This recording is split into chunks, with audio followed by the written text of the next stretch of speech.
Hello दोस्तों, स्वागत है आपका एक नए वीडियो में। मैं एडवोकेट हिमांशु स्वागत करता हूं अपने YouTube channel legal aid with Himanshu में। दोस्तों, आज हम बात करने वाले हैं कि अगर आपके पास कोई ज़मीन है, बहुत पुरानी ज़मीन है या नई ज़मीन है, बट उस पे आपका पड़ोसी या जो आपके खेत या ज़मीन है उसके बगल का जो पड़ोसी है जिसकी ज़मीन है वो रास्ता नहीं दे रहा है, तो आप कैसे उस ज़मीन का रास्ता पा सकते हैं। और मैं इस वीडियो में आपको बताऊंगा कि कोर्ट कचहरी जाए बिना आपको कैसे रास्ता अपना क्लियर कराना है, कैसे रास्ता आप पा सकते हैं अगर दूसरा पक्ष रास्ता देने को राजी नहीं है। और नए कानून में क्या क्या वो नियम प्रावधान दिए गए हैं, उन तमाम चीज़ों का मैं हवाला देते हुए समझाऊंगा, क्योंकि आपको पता है कि जो पुराने कानून थे वो हमारे 1 जुलाई 2024 से ख़त्म हो गए और उनकी जगह नए कानून बना दिए गए हैं। तो अगर आप चैनल पे फर्स्ट टाइम आए, चैनल को सब्सक्राइब कर दीजिएगा, वीडियो को लाइक करिएगा और ज़्यादा से ज़्यादा शेयर करिएगा। तो दोस्तों, क्या होता है कि बहुत बार हम देखते हैं कि जो हमारी ज़मीन होती है उस पे आने जाने का रास्ता नहीं होता है, तो हम कैसे उस रास्ता को पा सकते हैं। तो दोस्तों, आपको करना क्या है, आपकी ज़मीन जहाँ पे है उसका नक्शा आपको निकलवा लेना है, मतलब उसका खसरा खतौनी जो भी चीज़ें हो वो तमाम चीज़ें आप निकलवा लीजिए। और एक आप निकलवाइए जो बहुत पुराने समय का उसका खसरा खतौनी हो, मान लीजिए 1985 का आप एक निकलवा लीजिए, ठीक है। एक 85 का निकलवा लीजिए और एक वर्तमान समय का उस ज़मीन का खसरा खतौनी जो भी नक्शा हो, क्योंकि देखिए नक्शे को हर स्टेट में अलग अलग बोलते हैं, तो मैं एक ऐसा टर्म यूज कर रहा हूँ कि उस ज़मीन का, उस क्षेत्र का एक आप वो नक्शा निकलवा लीजिए। आप उसको जाके तहसील से अपने निकलवा सकते हैं, तो वहाँ से आप निकलवा लीजिए। और एक नया और एक करीब करीब 50 साल पुराना। अब उसमें क्या होगा कि जो नया होगा उसमें तो जैसे नहीं है रास्ता तो वो दिख जाएगा। अब पुराने में अगर मान लीजिए ये दिया रहेगा कि ये आपके इस जो खेत है, ज़मीन है, उसके बगल से ये रास्ता है, और नए में नहीं है, तो आपको बस कुछ करना नहीं। उसके बाद क्या करना है कि आपको बस उसकी कॉपी निकलवानी है उस नक्शे की अपने तहसील से, और वो भी सर्टिफाई कॉपी, मतलब प्रमाणित हुई कॉपी आपको अपने तहसील से उसकी निकलवा लेनी है। अब उसके बाद क्या करना है, उस कॉपी को आपको लेना है और चले जाना है कहाँ पे, चले जाना है अपने पुलिस थाने में। जो आपका पुलिस थाना है वहाँ जाना है और आपको एक वहाँ पे शिकायत करनी है। और एक कानून बना दिया गया है नए कानून में, BNS 329 की धारा 2, इसके तहत आप जाके ये शिकायत कर सकते हैं कि जो हमारे बगल का ज़मीन मालिक है वो हमें रास्ता नहीं दे रहा है, जबकि पुराने हमारे जो खसरा खतौनी भू नक्शा है उसमें रास्ता दिया गया है, लेकिन वर्तमान समय में रास्ता नहीं है। उस व्यक्ति ने अवैध कब्जा करके हमारा रास्ता रोक दिया गया है, तो कृपया करके हमें वो रास्ता क्लियर कराइए। तो आप ये BNS 329 का प्रयोग करके आप यहाँ से चीज़ें क्लियर करा सकते हैं बिना कोर्ट कचहरी जाए हुए।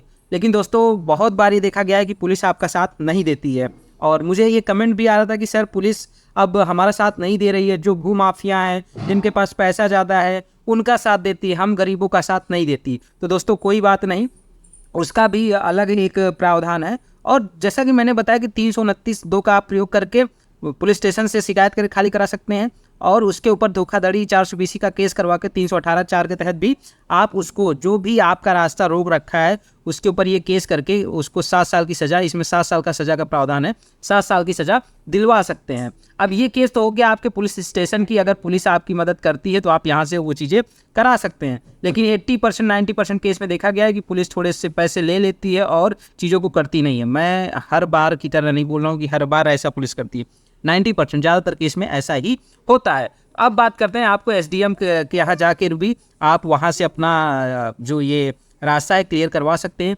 आप SDM के यहाँ जाकर ये एप्लीकेशन दे दीजिए, जिसका BNSS 164 का प्रयोग करके आप उस ज़मीन, जो रास्ता दिया गया है, जो ज़मीन है जहाँ रास्ता था, जो व्यक्ति ने अवैध कब्जा कर रखा था, उस पर आप स्टे ले सकते हैं। तो जब स्टे ले लेंगे तो उस पर उस व्यक्ति के द्वारा कोई निर्माण कार्य नहीं कराया जा सकता है, तो आप ये प्रयोग करके ये तमाम चीज़ें कर सकते हैं। अब मान लीजिए चीज़ें यहाँ से भी सॉर्ट आउट नहीं होती है, तो दोस्तों अब आपको घबराने की, डरने की ज़रूरत नहीं है, क्योंकि सुप्रीम कोर्ट का हाल ही फिलहाल में एक फ़ैसला आया था जिसका हवाला आप देख के तमाम चीज़ें करा सकते हैं। क्योंकि जैसे आपको पता है कि जो सुप्रीम कोर्ट है हमारे देश की सर्वोच्च कोर्ट है, उसके जो फैसले होते हैं सभी उच्चतम न्यायालय और जो अधीनस्थ न्यायालय उनके लिए मान्य होते हैं, वो उनका अभिलेख का काम करती है। तो अभी हाल फिलहाल में ही एक डिसीजन आया था सुप्रीम कोर्ट का, उसमें ये तमाम चीज़ें कही गई थी। और इसमें ये भी कहा गया था कि जिस जैसे पुलिस स्टेशन पे जाके आपने शिकायत की लेकिन पुलिस ने कोई एक्शन नहीं लिया, तो उस मामले में क्या होता है कि पुलिस के जितने भी अधिकारी थे उनके ऊपर भी मुकदमा बना दिया जाता है कि आपने जब ऐसी तमाम चीज़ें थी तो आपने उस पर एक्शन क्यों नहीं लिया, क्यों आपने वो ज़मीन खाली करा के उसको रास्ते के रूप में प्रयोग करने की इजाज़त नहीं दी। ये तमाम चीज़ें सुप्रीम कोर्ट का बाकायदा बयान आया था। तो आपको करना क्या है, मैं भी आपका सुप्रीम कोर्ट का जो जजमेंट है उसको पढ़ के सुना दूंगा, वो तमाम चीज़ें दिखा दूंगा। तो पहले आपको मैं बता दूं इसको ब्रीफ में कि पुलिस स्टेशन जाके आप शिकायत करके यहाँ से अपना चीज़ें पा सकते हैं। उसमें BNS 329 का 2 का प्रयोग करके, और उसके ऊपर 318 का प्रयोग 420 का करवा कर सकते हैं। यहाँ से चीज़ें सॉर्ट आउट नहीं होती है तो SDM के पास जाके BNSS 164 का प्रयोग करके स्टे लेके तमाम चीज़ें कर सकते हैं। इतनी चीज़ें तो हो गई। अब मान लीजिए नहीं सुनवाई होती है तो मैं आपको आगे की चीज़ें बताता हूँ। जो हमारी सुप्रीम कोर्ट थी, उन्होंने अपने एक डिसीजन में, ये देखिए एक डिसीजन था, ये गीता देवी पत्नी स्वर्गीय कुमार, ये 58 वर्ष का एक केस था। इसमें बताया था इन्होंने बनाम, देखिए, झारखंड पुलिस सचिव, राज्य सचिव गृह विभाग झारखंड, मतलब इसमें राज्य सचिव को भी इसमें धर लिया जाता है, मुकदमा बना दिया जाता है।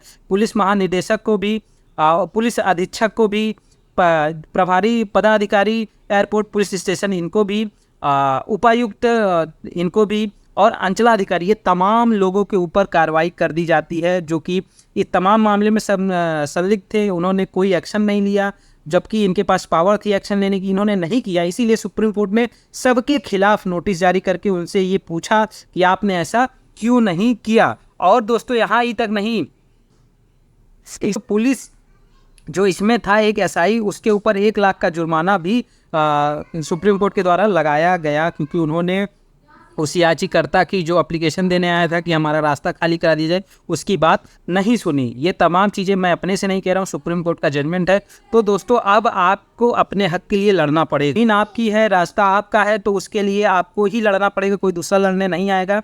तो ये तमाम प्रोसेस है, अगर आप यहाँ तक करते हैं तो ज़रूर से ज़रूर आपको न्याय मिल जाएगा। क्योंकि मान लीजिए पुलिस के पास अगर आप जाते हैं और ये जजमेंट जो सुप्रीम कोर्ट का है उसको भी आप लेके जाइए, तो पुलिस ये दबाव पड़ जाता है कि भाई सुप्रीम कोर्ट का ये जजमेंट है, तो आप बता के वहाँ से खाली करा सकते हैं। क्योंकि अगर ऐसा नहीं करते हैं तो जैसा कि इस केस में पुलिस के जितने अधिकारी थे सबको नोटिस जारी की, सब पे मुकदमा बनाया गया, तो उनका भी ये उनके अंदर डर रहेगा कि अगर हम ऐसा नहीं करते हैं तो हमारे ऊपर भी मुकदमा हो सकता है।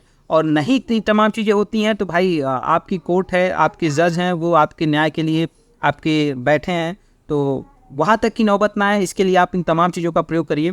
और 90% केस में ये होता है कि अगर आप यहाँ तक करते हैं तो आपको न्याय मिल जाएगा, और आपका रास्ता जो रोका गया है, जो अवरुद्ध किया गया, वो भी आप आराम से पालेंगे। तो आई होप आपको वीडियो पसंद आई होगी। अगर आपका कोई डाउट, कोई कमेंट हो तो कमेंट बॉक्स में आप टाइप कर दीजिएगा, मैं उसका आंसर देने का प्रयास करूँगा। आप मेरे टेलीग्राम से जुड़ सकते हैं मुझसे अगर आपको कोई भी हेल्प चाहिए।